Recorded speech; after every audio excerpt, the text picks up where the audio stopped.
Good afternoon. Welcome to the Arena, our weekly sports show where we bring you highlights of Namibia and international sports events over the past few days.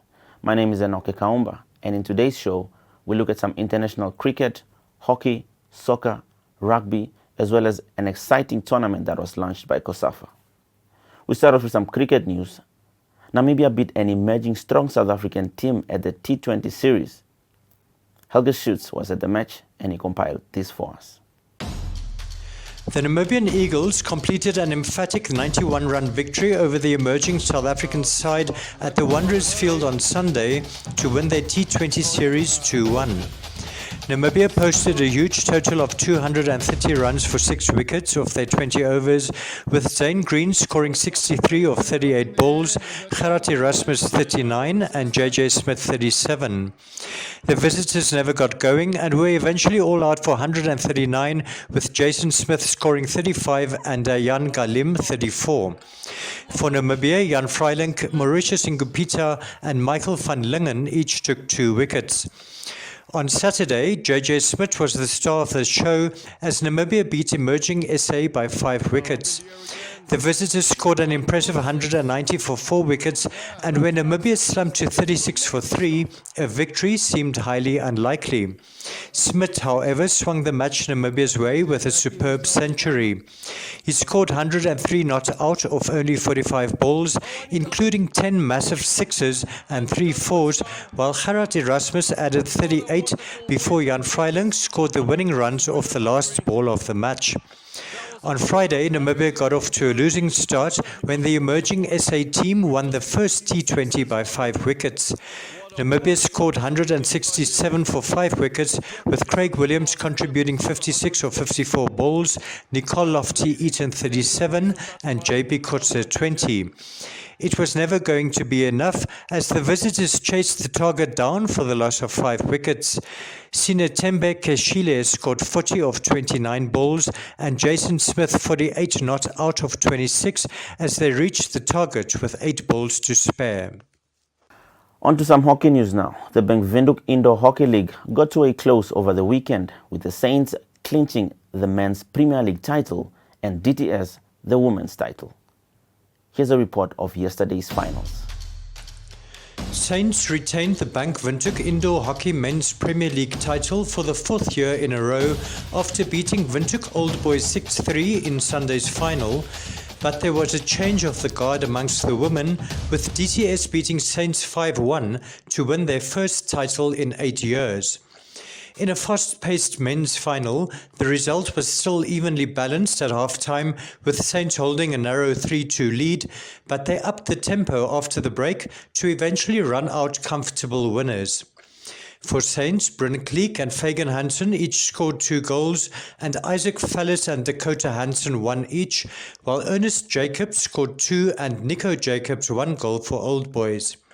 Saints captain Fagan Hansen said they took their chances to win the match. It was a really great game. The boys really put through, moved the ball a lot, and we took our chances. That's at the end of the game. Whoever takes their chances wins the game.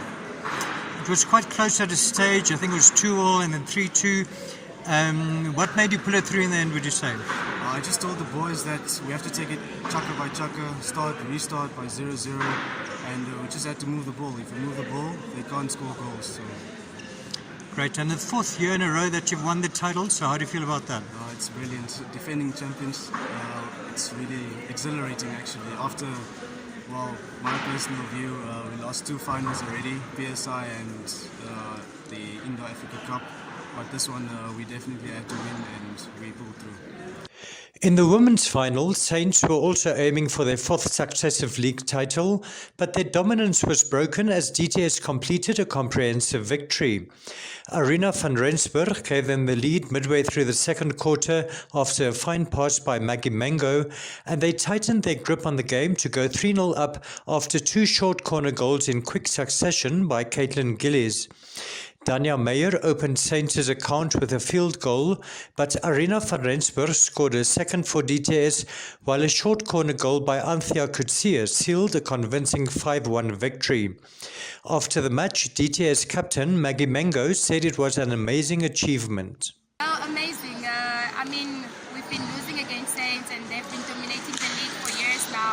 And I think it's a great feeling. You know, last Sunday I walked away with African Cup. Today is the league champion, so it's amazing. Thank you. Great, and 5-1, a very convincing win. Just take us through your game plan. We agreed to just keep structure, to remain focused and not to overrush. And I think that worked very well. So we were reading the game, we were keeping structure. We didn't do a lot of running with the ball, and I think that really worked a lot. On to rugby news. Wanderers took the lead in the Rugby Premier League after beating Kudus 48-22, while there were also wins for Unam and Western Suburbs. Wanderers went to the top of the Rugby Premier League log after a dominant 48-22 victory against Kudus in Windhoek on Saturday. Wanderers ran in 7 tries to collect 2 bonus points to put them at the top of the log on 11 points from 3 matches. Unam, who beat Grootfontein 31-20, are second on 9 points from 2 matches, while Rehoboth are also on 9 from 3 matches, despite losing 45-15 to Western Suburbs. Wanderers' try scorers were centre Bernardo Zichu, flankers Sharon Rousseau and Darius van Solms, 8th man Rian de Klerk, right wing Warren Ludwig, substitute centre Rico Lategan and fullback Jamie Joseph, while scrum half Jacques Tron added 4 conversions and substitute fly half Renier Bernardi, a penalty and a conversion. For Kudus, left wing Vernon McKay scored 2 tries and fullback Lloyd Jacobs and reserve scrum half Givino Polster 1 each, while fly half Ivo Krauser added 1 conversion. Wanderers captain Jamie Joseph said they stuck to their game plan. Well, it started off quite tough and evenly contested, but later on I think because they're from the coast, air pressure caught up with them. So that was the game plan from the beginning, to keep them turning around, and it worked. Scored quick 3 tries, got relaxed, and that's why they got back into the game, but then stuck to our structures once again and pulled it through. Right, and you also scoring a great try there at the end. How was that? Yeah, it's a set piece we've been practicing through the week or the past 2 weeks, and finally it worked out. So yeah. Right. Now last weekend you lost away to Rehoboth 18-12. So how do you feel about your season so far? Well, 2 out of 3 games, it's actually, we can't complain about it. We would have liked to be 3 out of 3, but we only have ourselves to blame. Didn't finish off, weren't clinical enough, but yeah, we went back to the drawing board and stuck through this weekend, so we're happy. Moving on to football now. After a successful 3 rounds of matches played in the Namibia Premier Football League, it is Otjiwarongo-based Mighty Gunners as well as the Buccaneers of Orlando Pirates who are topping Group 1 and Group 2. Let's take a look. Mighty Gunners went to the top of Group 1 of the Namibia Premier Football League after beating 11 Arrows 3-0 at the Sanyoma Stadium on Saturday. Striker Ferris Haidula opened their account with a cracking shot from the edge of the box, while he scored his second after rounding the keeper and putting the ball into an empty net. Pinyas Jacob made it 3-0 after tapping a loose ball late in the match. In another Group A match, Tigers and Young Africa drew 1-1, with Johannes Jackson scoring for Tigers and Katuo Elwin for Young African. Black Africa, meanwhile, got the first victory after beating Tuna Magic 3-1. For BA, Roger Kashiteo, Wendell Rudert and Stefanos Yazer were on target, while Karemundu Ngushitua scored for Magic. In Group 2, Orlando Pirates maintained their 100% start to the season after beating Julinho Sporting 2-1 in Otjiwarongo. Stephen Gariseb and Gustav Isak were on target for Pirates, with Jesse Nanyemba getting Julinho's goal. Civics, meanwhile, beat Citizens 4-1 with Aubrey Amseb scoring a hat-trick and Gerald Kayangurora 1 goal, while Letu Shatimwene replied for Citizens. In another Group 2 match, Blue Waters and Young Brazilians shared the points after a 2-2 draw. Willison Gishanana scored both Blue Waters goals, while Quinton van Staden and Wayne Esterhazen scored for Young Brazilians. Mighty Gunners now lead Group 1 on 6 points from 3 matches, followed by Tigers on 5, Young African and Tura Magic on 4 points each, Black Africa on 3 and 11 Arrows on 0 points. Orlando Pirates, on the other hand, lead Group 2 on 9 points, followed by Civics on 7, Young Brazilians and Blue Waters on 4, Julinho Sporting on 1 and Citizens on 0 points. Some of Namibia's Olympians attended a promotional sporting event at Vernhill Park Shopping Centre on Saturday to promote the Tokyo Olympic Games, which will start on the 23rd of July.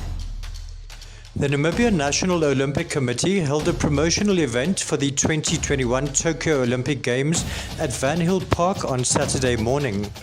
Some Namibian Olympians who have already qualified for the Tokyo Olympics, like marathon athletes Helalia Johannes and Reinhold Thomas, and the young 400-meter stars Christine Mboma and Beatrice Masilingi were in attendance, as well as some others who still hope to qualify for the Olympics, like the karatekas Freddie Muya and Suzelle Pronk. The event marked 90 days to the opening ceremony of the Olympic Games on 23 July. The athletes participated in some fun activities and dances, while there were also dance, gymnastics and kendo performances. The event was attended by Minister of Sport Agnes Chongarero and Japan's ambassador to Namibia, Hideaki Harada. Beatrice Masilingi and Christine Mboma, who were the center of attraction, signing autographs and posing for photos, said it was a great event. Hello to everyone. What I would like to say is a really great event. It's really well organized and they have all the best different cultures and everything. So it's really a pleasure to be here and everything. So we just want to say thank you to all the sponsors and the Olympic Committee for doing this for the athletes. And it's really great. I'm really liking here.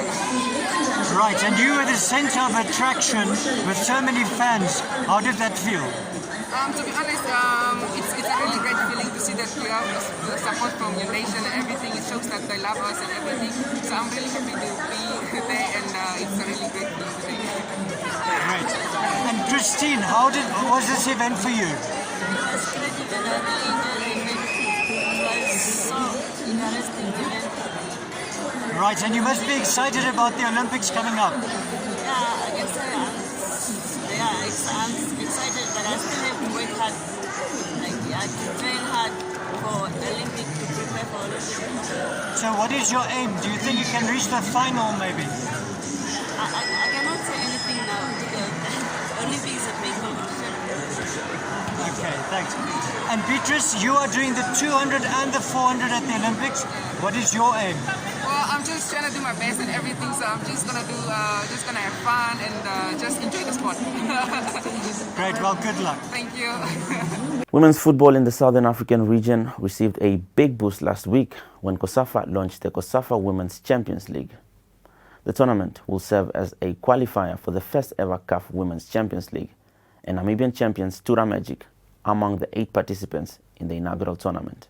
Helga Schutz spoke to Secretary General of COSAFA, Sue Day Thomas. Right, with us we have Sue Day Thomas, the General Secretary of COSAFA.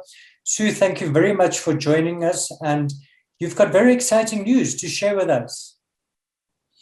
Yes, indeed, Helga. In fact, we've got so much that is on the go at the moment that we're excited about. But with reference to the COSAFA Women's Champions League, which has been on our radar for a couple of years now, and is finally coming to fruition. And I think what's particularly good about it is that it will now form a zonal qualifier to the CAF Women's Champions League, which is coming online later this year as well. So it immediately gives the tournament an added stature. So that is really good. We have a format which we've developed, which was applicable to involving all 14 of our member associations. But this year, we've got 8 participants, and I think we've done well at that. But simply by virtue of last year having been a write-off in terms of the COVID-19 pandemic, and some of our countries not having played club football, women's football in particular. And then right now, some of the islands are still either in lockdown or traveling, from the islands is a nightmare. Nevertheless, we've got 8 teams, which are all from the continent, and that's what we'll go with. So we've changed the format just for this year to a simple tournament of 8 teams, 2 groups of 4, and we've got the 8 clubs that are confirmed as the champions in their respective countries. And finally, we'll be paying tribute to some of Namibia's past and present sports stars on their birthdays in the arena. And today, we take a look at former Brave Warriors coach Ricardo Manetti, who turned 46 on Saturday. One of Namibia's greatest soccer players and coaches, Ricardo Manetti, made his debut for the Brave Warriors in 1992 at the age of 17 and went on to become one of the most capped players in Namibia's history, eventually winning 61 caps until 2003. He represented Namibia at the AFCON finals in Burkina Faso in 1998 when he formed a vital cog in the team that was dubbed the Comeback Kings after they turned a 3-0 halftime deficit around against the Ivory Coast with a great second half performance before eventually losing 4-3. He was also a member of the great Namibian teams of 1998 and 99 that beat South Africa in the COSAFA Cup, while he played professional football for the South African Premier League club Santos. After his playing career, he went into coaching, going on to coach Civics and Black Africa in the Namibia Premier League before being appointed Namibia Under-20 coach in 2011. 2 years later, he was appointed coach of the senior Brave Warriors and got off to a great start as Namibia held Nigeria's Super Eagles to a 1-1 draw in Windhoek on 12 June 2013. Manetti remained Brave Warriors coach for the next 6 years, becoming one of their most successful coaches ever. In 2015, he led them to victory as they won the COSAFA Cup for the first time, while he also led them to qualification for the 2019 AFCON finals in Morocco, after which he stepped down. In total, Manetti had a fine record of 29 wins, 12 draws and 29 defeats during 70 matches in charge of the Brave Warriors. Happy birthday, Buxy, and all the best for the year ahead.